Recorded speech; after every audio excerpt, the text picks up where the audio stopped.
Tentang sebuah kejadian aneh yang aku alami saat sedang melakukan perjalanan ke sebuah desa terpencil. Sebenarnya ini semua adalah untuk pekerjaan yang juga sekaligus menjadi hobiku. Sebagai seorang fotografer, aku sangat tertarik dengan tempat ini, terutama tempat-tempat yang dikatakan angker. Untuk tiba di desa terpencil ini, bisa memakan waktu hingga 5 jam perjalanan dengan menggunakan mobil travel dari ibu kota dan juga melalui jalan yang tidak mulus.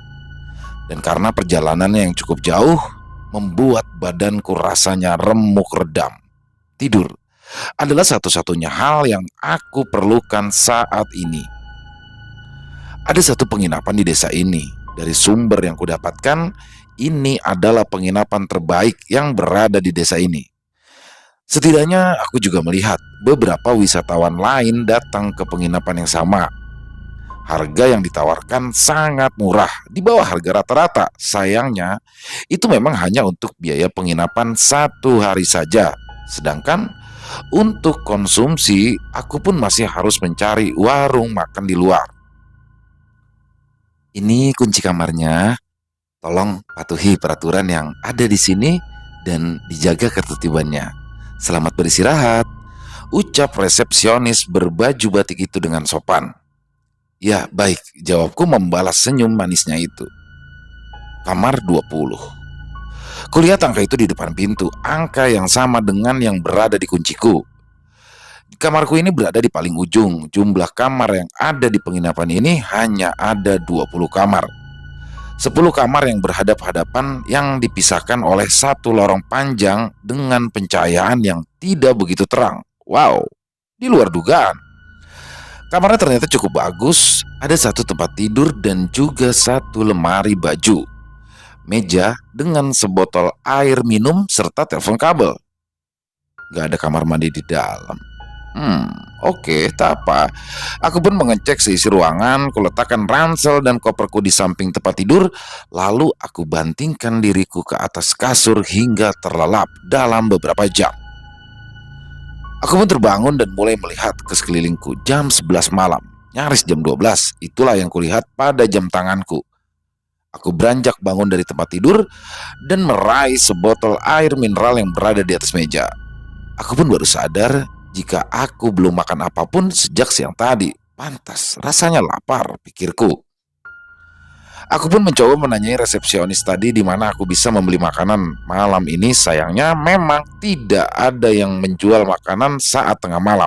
Dan tanpa berpikir panjang, aku pun kembali ke kamar. Lalu aku meminum air kembali untuk sekedar mengganjal perutku. Pikirku, ada yang aneh dengan ruangan ini. Ya, aku baru saja menyadarinya. Jendelanya ditutup gorden tebal berwarna hitam gelap. Selain itu, cermin panjang yang terpasang di pintu lemari juga ditutupi kain hitam tebal. Kenapa cerminnya ditutup? Aku bisa mengerti kalau yang ditutup adalah jendela, tapi kenapa cermin juga harus ikut ditutupi? Sontak, aku pun menjadi teringat akan ucapan resepsionis tadi tentang patuhi peraturan. Peraturannya apa ya? Aku pun jadi bingung sendiri karena resepsionis itu tidak menyebutkan peraturan apapun padaku. Kuambil kunci yang kala itu masih menggantung di pintu dan mulai memperhatikan gantungan kuncinya. Ya, gantungan berbentuk kartu itu ternyata memang memuat beberapa peraturan. 1. Dilarang berisik. 2. Dilarang merokok di dalam kamar. 3.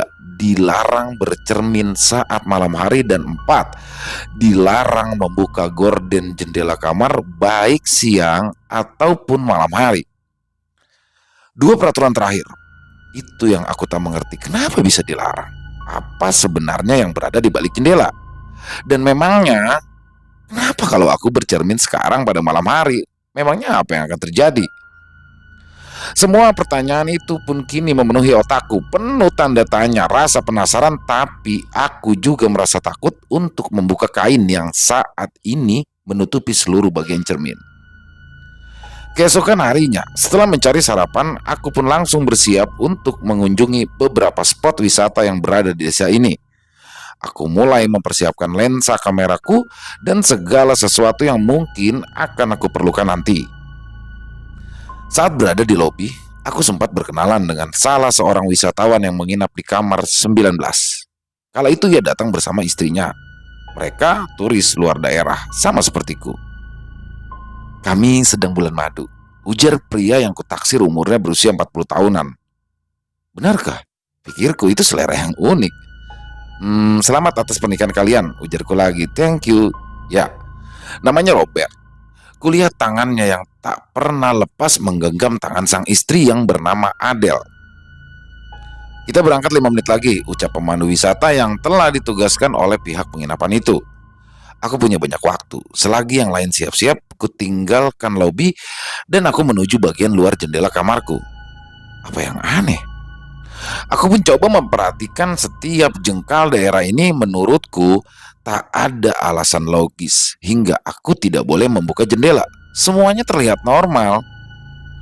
Sebenarnya apa sih yang disembunyikan pihak penginapan? Sekali lagi, ku perhatikan jendela kamarku, tak ada yang aneh. Kemudian aku pun beralih berdiri membelakangi jendela itu. Tetap saja tak ada yang aneh. Sejauh yang kulihat hanyalah pepohonan yang rimbun. Entah apa yang mendasari peraturan aneh itu.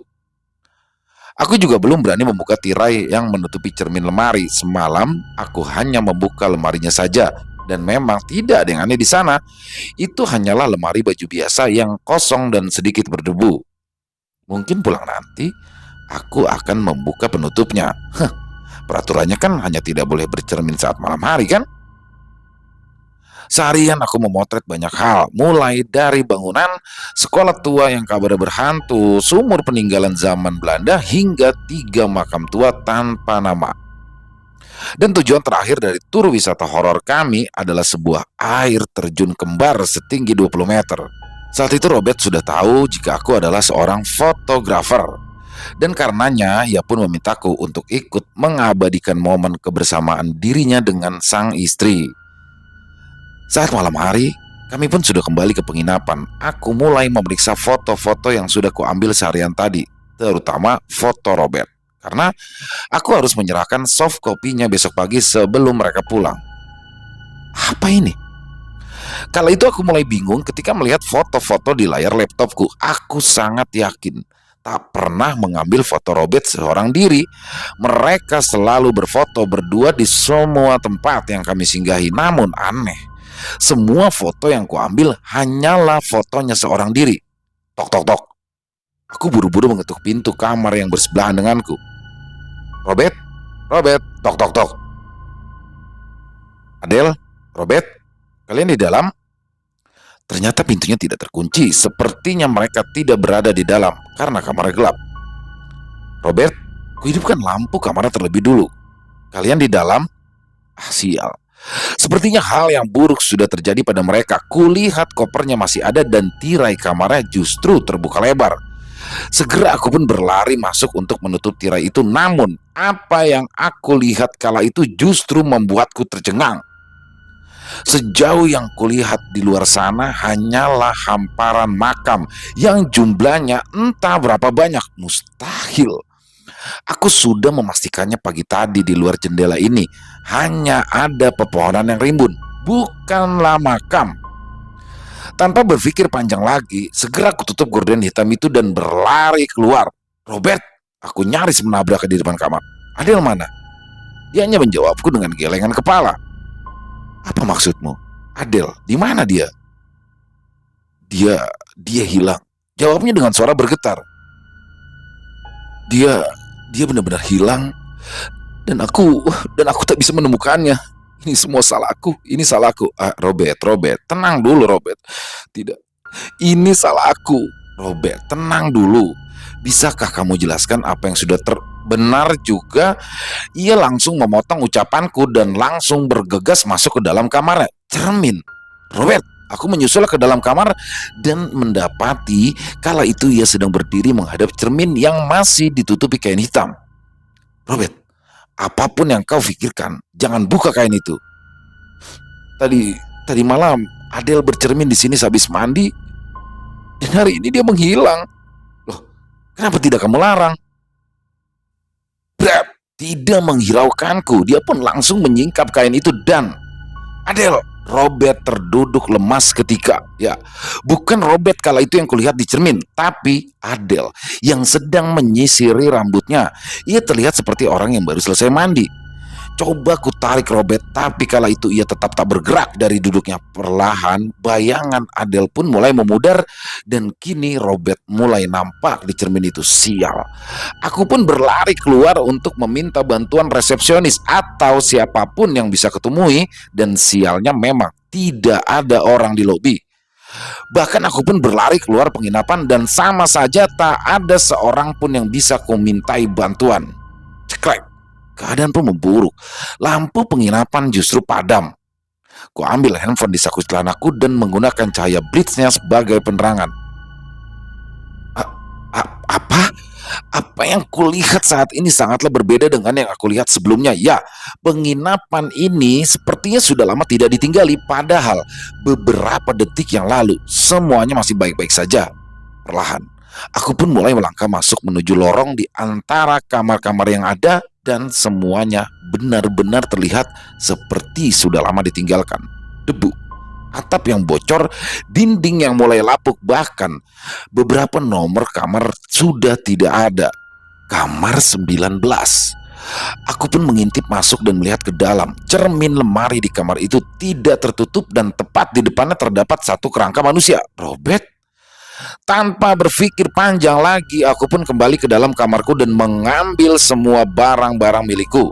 Lalu, aku pun berlari keluar dari penginapan secepat mungkin. Aku pun terus berlari hingga akhirnya aku bisa menemukan jalan raya dan bertemu seseorang yang mau memberikanku tumpangan. Selama perjalanan pulang, orang itu menceritakan apa yang kualami ini bukanlah yang pertama kali terjadi. Sudah banyak yang menjadi korban penginapan hantu itu. Kamar 19 adalah kamar khusus yang biasa ditinggali sang pemilik penginapan, Robert dan Adele sang istri. Dari jendela kamar itu, Robert bisa melihat kebun miliknya yang berada tepat di samping penginapan. Suatu hari, sang istri justru dibunuh di kebun dan membuatnya trauma untuk memandang keluar. Dan tidak hanya itu, karena sang istri sangat suka bercermin, setiap kali Robert melihat cermin, ia pun selalu melihat istrinya berada di dalam cermin dan bukan dirinya. Merasa sangat frustasi, Robert pun akhirnya mengurung diri di dalam kamar nomor 19. Selama beberapa minggu, ia pun terus duduk di depan cermin tanpa melakukan apapun hingga akhirnya ia pun mati. Dan setelah kematiannya, penginapan pun mulai berhantu dan membuat banyak orang takut untuk menginap. Semakin sunyi, penginapan itu pun akhirnya tutup dan terbengkalai. Hantu Robert dan Adele masih bergentayangan dan mengecoh beberapa turis hingga mau menginap di penginapan berhantu itu. Anehnya, semua foto yang kuambil pada akhirnya hilang. Entah bagaimana, memory card yang kugunakan semuanya kosong. Sehari berselang, sempat kupikir apa yang kulihat semalam hanyalah mimpi buruk. Perjalananku pun menjadi sia-sia karena tak mendapatkan foto apapun. Sebenarnya, aku cukup penasaran dengan penginapan itu. Dan setelah aku mencari informasi di internet, akhirnya aku pun mendapatkan berita kematian Adele. Kejadian itu 10 tahun silam, dan sampai saat ini pembunuhnya belum tertangkap. Penginapan itu sendiri kabarnya sempat berpindah tangan dan mengalami kebangkrutan setelah Robert meninggal. Setelah ditutup, penginapan itu pun menjadi berhantu dan menjadi objek wisata horor baru di desa itu. Mendadak, aku pun jadi merinding, mengingat aku justru sempat tidur di penginapan itu dan tidak sadar jika tempat itu sudah lama kosong. Sebulan pun berlalu. Aku pun kembali lagi ke desa itu. Rasa penasaran akan penginapan berhantu itu menjadi alasan utama aku kembali. Sore hari, tempat itu sama seperti saat terakhir aku tinggalkan sambil berlari ketakutan. Tidak terurus, layaknya bangunan kosong yang sudah lama terbengkalai. Perlahan aku masuk ke dalam penginapan itu dan mulai menyusuri lorong sambil memperhatikan kamar-kamar kosong yang kulalui. Kamar 19 tentu saja menjadi tujuan utamaku. Ada yang sedikit berbeda di sini, ya. Di depan lemari tidak ada kerangka manusia seperti saat aku lari ketakutan malam itu. Apakah kerangka itu hanya halusinasi saja? Pikirku sambil menyisir lebih dalam kamar angker ini. Atau jangan-jangan ada yang sudah memindahkan? Aku tak menemukan apapun. Ini hanyalah kamar kosong biasa. Kusempatkan untuk mengambil beberapa gambar untuk dokumentasi. Perlahan kubuka juga jendela kamar yang kala itu masih tertutup tirai hitam. Sekali lagi, pemandangan yang berbeda kulihat. Di luar sana hanya ada pohon-pohon lebat. Tak ada kuburan seperti yang terakhir kulihat malam itu. Sepertinya ini normal. Jadi, apa yang semua kulihat malam itu? Apakah itu hanya halusinasiku saja? Entahlah. Kututup kembali tirai hitam itu dan tiba-tiba tok tok tok, tok tok tok. Hah? Jantungku nyaris copot mendengarkan suara ketukan dari luar pintu kamar. Maaf, kudengar suara perempuan dari arah yang sama dengan asal suara ketukan tadi. Perlahan aku pun berjalan keluar kamar dan betapa tercengangnya kala aku melihat sosok yang berdiri di depan kamar 19. Dia mirip sekali dengan resepsionis yang aku temui saat pertama kali aku datang ke sini. Bisa bicara sebentar? Tanyanya lagi. Aku tak tahu harus merespon apa. Aku tak bisa memastikan apakah dia nyata atau hanya halusinasiku lagi. Dia terlihat berpakaian rapi, batik lengan panjang sama seperti saat pertama kali aku bertemu dengannya. Bisa bicara di luar sebentar? Tanyanya sekali lagi. Dan kali ini aku pun hanya mengangguk dan mengikutinya berjalan keluar penginapan. Mohon maaf, dilarang masuk ke tempat ini sendirian, ujarnya saat kami keluar di depan penginapan. Karena banyak orang tidak sadarkan diri saat masuk ke penginapan ini sendirian. Aku pun jadi mulai berpikir, dulu saat pertama kali datang ke tempat ini mungkin saja aku juga tidak sadarkan diri. Kalau memang mau, nanti bisa ditemani pemandu wisata. Ada beberapa tempat horor. Aku tahu, kepotong ucapannya itu. Boleh aku tanya sesuatu? Dia terlihat mengangguk. Kamu siapa? Aku adalah pemilik gedung ini. Bukannya penginapan ini milik Robert? Tanyaku lagi. Robert sudah menjualnya padaku sebelum ia meninggal 10 tahun yang lalu. Jadi dia pemilik gedung setelah Robert meninggal. Mungkin aku bisa bertanya banyak hal pada orang ini. Jadi di mana aku bisa bertemu dengan pemandu wisata? Ayo, ikuti aku, pintanya. Hanya membawa satu ransel membuatku bisa leluasa pergi kemana saja. Aku pun segera mengikuti wanita itu. Ternyata dia membawaku ke rumahnya. Jaraknya tidak terlalu jauh dari penginapan berhantu tadi. Ayo, silakan duduk, ujarnya saat kami tiba di kediamannya. Aku duduk di sofa hitam yang ada di ruang tamunya, sementara dia pun juga duduk tidak jauh dariku. Perkenalkan, namaku Felicia. Aku penyedia layanan tur wisata horor di desa ini. Untuk satu kali tur cukup bayar 100.000 saja. Oh, jadi dia orang yang mengambil keuntungan. Aku pikir dia mengajakku ke sini untuk apa? Dan sayalah sendiri yang akan menjadi pemandu wisatanya. Lanjutnya lagi dan segera aku ambil dompet dari dalam saku celana. Aku keluarkan uang pecahan 50.000 sebanyak 2 lembar. Ayo, antar aku. Tapi aku hanya ingin ke penginapan tadi. Tapi kita masih ada beberapa tempat loh.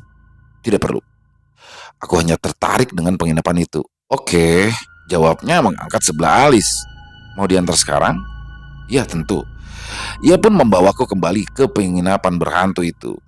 Selamat datang di penginapan Robert. Dulunya tempat ini ramai dikunjungi wisatawan. Tapi setelah Pak Robert meninggal dunia, penginapan ini menjadi terbengkalai. Ya, wanita ini bertindak seolah-olah dia sebagai pemandu wisata. Dan selama berada di dalam penginapan ini, harap patuhi beberapa hal. Dilarang berisik, dilarang merokok, dan dilarang bercermin, dan jangan membuka tirai jendela. Rasanya aku tak bisa menarik nafasku mendengarkan penjelasan itu. Ya, itu adalah peraturan yang sama persis dengan peraturan yang ia sebutkan padaku saat pertama kali aku datang ke sini sebulan yang lalu. Bagaimana mungkin? Aku mulai yakin jika dia adalah orang yang sama, bukan hanya mirip. Dia pasti resepsionis itu. Ayo kita masuk ke dalam, ajaknya. Kalau memang ada pertanyaan, silakan tanyakan saja sambil kita melihat-lihat bagian dalam bangunan ini. Sebelum aku melangkah masuk, aku pun perhatikan bagian atas bangunan ini. Aku baru sadar jika ada kamera CCTV di depan penginapan. Saat aku masuk ke lobi juga ada satu kamera lagi yang mengarah ke bagian lorong kamar. Apa kamera itu berfungsi? Oh, tentu. Jawabannya cepat. Kami sengaja memasang kamera CCTV untuk menangkap kalau saja ada penampakan makhluk halus. Sudah berapa lama? 3 tahun. Sepertinya lebih. Apakah rekaman sebulan yang lalu masih ada? Kala itu ia menatapku bingung. Memangnya kenapa? Boleh aku lihat? Nanti ya, kalau kita sudah kembali ke rumahku. Ini bagian lobi. Dulu tempat ini digunakan untuk menerima tamu. Di lobi ini pun juga sempat beberapa kali terlihat penampakan. Penampakan apa? Sosok perempuan. Kabarnya dulu dia menjadi resepsionis di penginapan ini. Jelasnya ini semakin aneh dan semakin membuatku bingung. Aku pikir dia adalah resepsionis yang kutemui sebulan yang lalu. Kamu mirip sekali dengan resepsionis itu. Maksudnya? Ia menatapku bingung. Tidak. Lupakan saja. Oke, kita lanjut ke bagian. Tunggu, aku mau tanya sesuatu. Silakan. Tadi kamu bilang kalau kamu adalah pemilik tempat ini, kan? Ya, betul. Kenapa? Bagaimana caranya kamu bisa kenal dengan Robert? Kami itu sudah lama kenal. Jawabnya santai. Kenapa memangnya? Apakah kamu kenal dengan Pak Robert? Oh, bukan. Aku mendengar jika Robert meninggal 10 tahun yang lalu. Kalau boleh tahu, apa penyebab kematiannya? Pak Robert mengalami depresi setelah istri meninggal. Dan saat kondisinya belum begitu parah, ia pun lalu menjual penginapan ini padaku. Istrinya meninggal. Di sini aku pura-pura tidak tahu. Sakit apa? Bunuh diri. Benarkah? Seingatku berita yang aku baca di internet, Adele meninggal dibunuh. Bagaimana dengan Robert? Ia pun juga bunuh diri untuk menyusul sang istri. Bunuh diri di mana? Di sini. Jawabnya melirik sekeliling, tepatnya di kamar 19. Oh, ini sedikit berbeda dengan pemberitaan media. Adele dikabarkan tewas terbunuh, bukan bunuh diri. Maka mereka di dekat sini kok. Apakah mau aku antar ke sana? Tanyanya. Lain kali saja, jawabku. Oke, jawabnya terdengar sedikit kecewa. Aku tidak terlalu mendengarkan penjelasannya. Aku lebih banyak mengamati dinding, langit-langit, bahkan lantai dari penginapan ini. Ia menjelaskan banyak hal panjang lebar dan terakhir ia mengajakku ke kamar 19. Hanya aku yang masuk. Ia berhenti tepat di depan pintu kamar saja. Dan saat kutanya, ia bilang dia tidak berani masuk dan akan menungguku di depan kamar saja. Pemandu wisata macam apa? Pikirku dalam hati. Aku pun lalu masuk ke dalam karena tidak boleh membuka tirai. Kondisi kamar ini pun cukup gelap. Aku bahkan harus menggunakan blitz ponselku sebagai penerangan. Kusempatkan untuk kembali mengambil beberapa gambar selagi berada di dalam kamar ini. Tempat tidur berdebu dengan 2 bantal di atasnya. Meja dengan telepon tua yang sudah tidak berfungsi hingga lemari yang tertutupi kain hitam. Semuanya kuabadikan di dalam kameraku. Semoga kali ini gambar-gambar yang kuambil tidak lagi hilang seperti dulu. Dan setelah merasa puas memotret kamar 19, aku pun kembali menemui Felicia yang menunggu di lorong kamar. Selain kamar 19, kamar 20 juga cukup angker kok. Nanti dulu, kamar 20. Arah pandanganku pun tertuju langsung pada angka 20 yang terpasang di pintu kamar.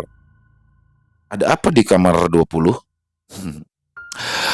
1 bulan yang lalu, ada penampakan turis pria keluar masuk di kamar itu. Sebulan yang lalu.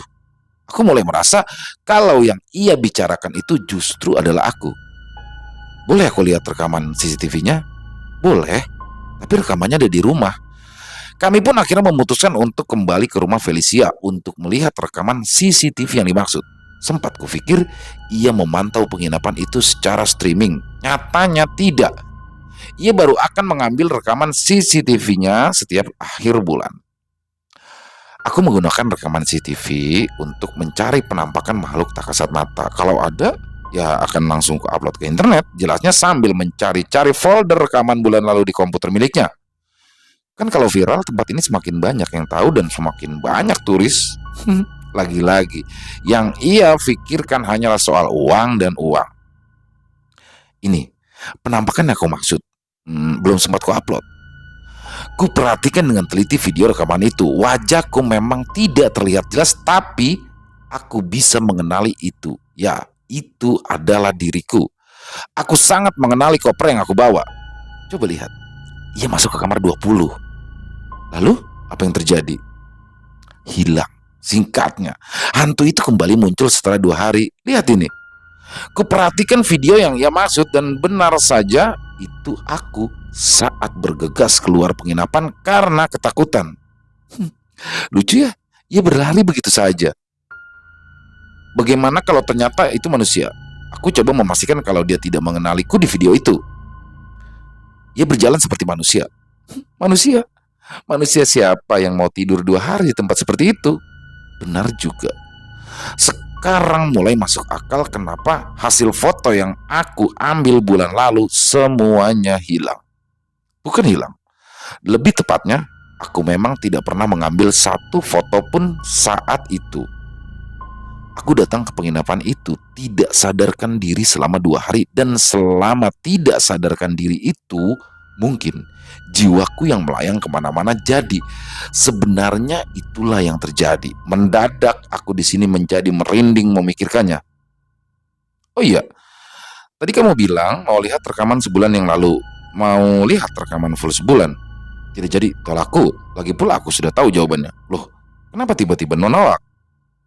Tidak apa-apa, gelengku. Aku pun pamit dan segera meninggalkan rumah Felicia. Aku sempat berpapasan dengan anaknya yang baru saja pulang sekolah. Namanya tertera di seragamnya, Ellie Albert. Jelas, dia murid SMA, entah kelas berapa. Tapi sepertinya nama itu tidak asing, terutama nama Albert. Di terminal bus terdekat aku pun sempat mencari berita tentang kematian Robert di internet lagi. Dan akhirnya aku baru sadar sekarang. Ya, nama lengkap Robert adalah Robert Albert. Pantas saja nama itu terasa akrab. Lantas, apakah ada hubungannya dengan Ellie Albert? Nama Ellie dan Felicia tidak pernah disebutkan media dalam berita kematian Robert maupun Adele. Aku pun sempat mencari akun sosial media Ellie Albert. Anak itu menggunakan nama aslinya di sosial media. Tak ada foto Robert maupun fotonya bersama pria.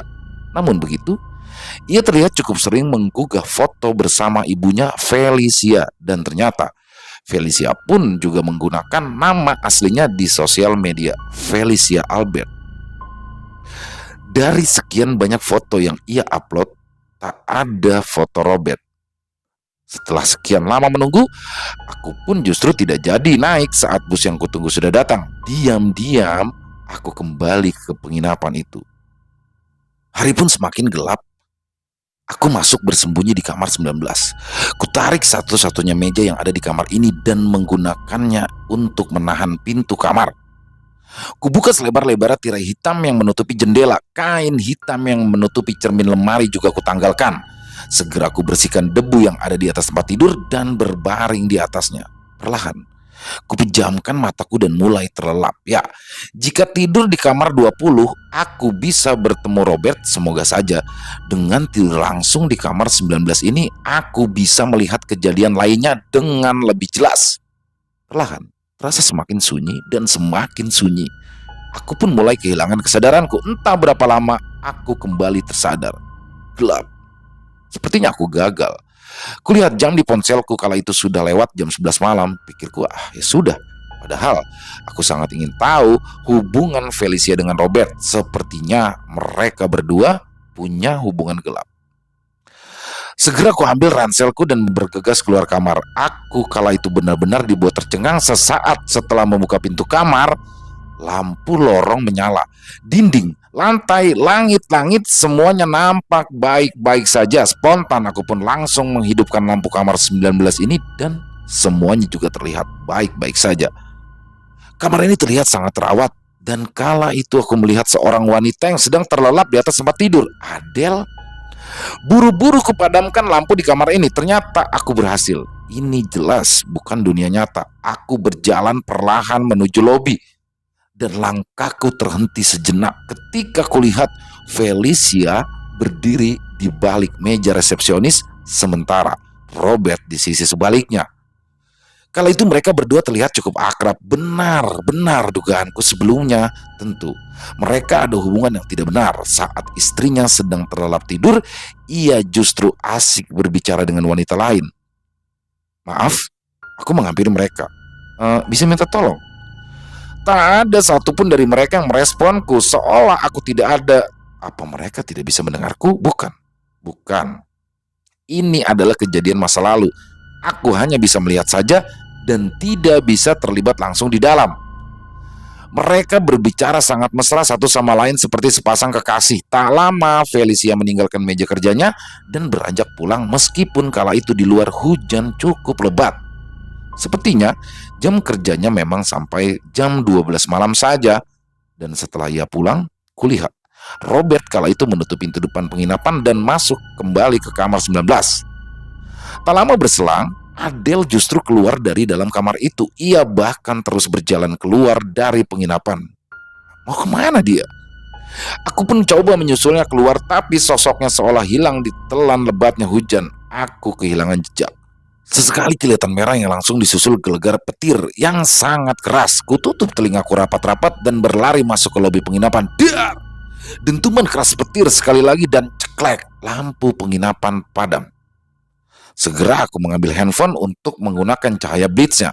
Mati. Entah kenapa handphoneku tidak bisa dihidupkan. Meskipun begitu ruangan ini tidak begitu gelap, kilatan cahaya petir dari luar sudah sangat terang menyinari seisi ruangan. Bocor? Aku pun merasakan beberapa tetes air dari atap. Setelah aku perhatikan lebih jelas, ternyata kini aku sudah kembali ke dunia nyata. Sekelilingku adalah penginapan tua yang sudah lama terbengkalai. Dan saat itu, seorang perempuan masuk ke dalam penginapan. Aku baru bisa melihat wajahnya saat cahaya kilat menerangi seisi ruangan yang langsung disusul dengan suara petir. Adele, ia basah. Seluruh tubuhnya basah. Dan tidak hanya itu, aku bisa melihat darah yang menetes dari perutnya. Ia berjalan pelan menyusuri lorong kamar. Adele bahkan sampai harus berpegangan pada dinding sebelum akhirnya ia masuk ke dalam kamar 19. Segera kususul ia ke kamar itu. Pintunya tidak terkunci. Perlahan kubuka dan melihat ke dalam. Beruntung aku sudah membuka tirai hitam yang menutupi jendela itu sebelum tidur tadi, sehingga cahaya kilat bisa masuk menerangi seisi kamar. Pemandangan mengerikan kini terlihat jelas di hadapanku. Ya, Adele berdiri menghadap cermin di pintu lemari sambil menyisiri rambutnya yang basah. Sementara ia menyisiri rambutnya, darah terus mengalir dari perutnya kanan bawah. Jelas, itu luka bekas tikaman. Adele. Kulihat mulutnya bergetar seperti sedang mengucapkan sesuatu. Aku tak bisa mendengar karena teredam suara hujan yang bersahutan dengan suara petir. Aku gerakan kakiku perlahan mendekat, terus mendekat hingga kami pun hanya berjarak sekitar satu lengan saja. Aku pun sadar jika kakiku bergetar. Dia tetap saja berdiri menyisiri rambutnya seolah-olah tidak sadar dengan kehadiranku. Dia terus menyisir rambut basahnya sambil mengucapkan sesuatu. Aku tak mengerti apa yang diucapkannya. Suaranya yang bergetar juga semakin menyulitkanku untuk memahami ucapannya. Aku tak begitu yakin. Sepertinya ia memang melafalkan dua kalimat yang berbeda.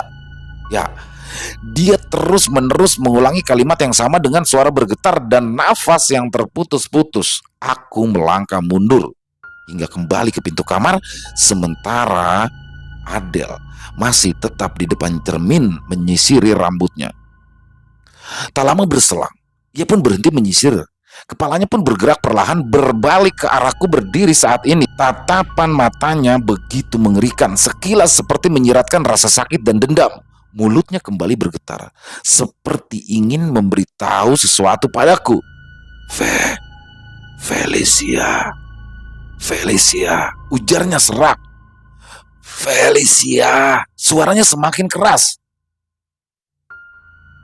Felicia, Felicia, kenapa? Dar, suara petir benar-benar keras. Sempat kupikir jika penginapan ini yang tersambar petir, samaan dengan gelegar petir yang sangat keras itu, sosok Adele pun menghilang. Ya, hanya tersisa tetesan darah di lantai. Aku pun berjalan masuk ke dalam kamar kosong. Tak ada siapapun di sini.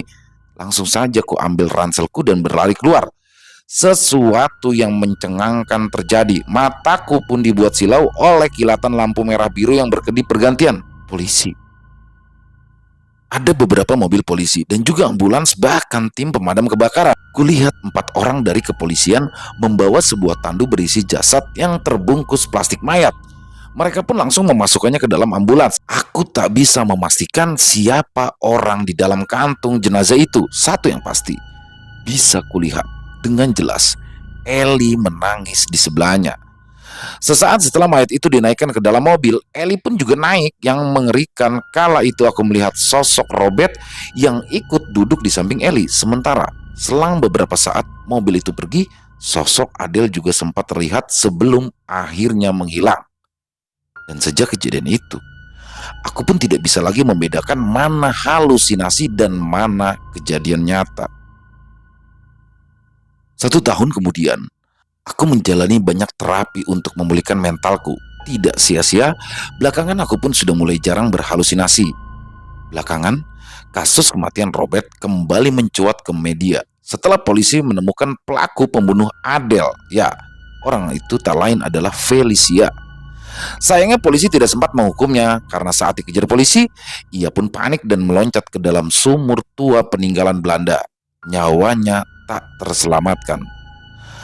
Hal yang mengejutkan dari motif pembunuhan yang dilakukan Felicia adalah karena rasa cemburu. Ya, Felicia ternyata adalah istri sah Robert Albert.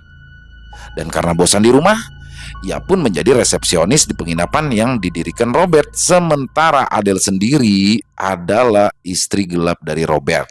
Namun entah bagaimana, justru Adele yang diungkap media sebagai istri sah dari Robert.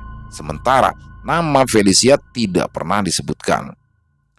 Ulah Adele ketahuan dan ia pun ditikam Felicia di luar penginapan itu, tepatnya di samping jendela kamar 19.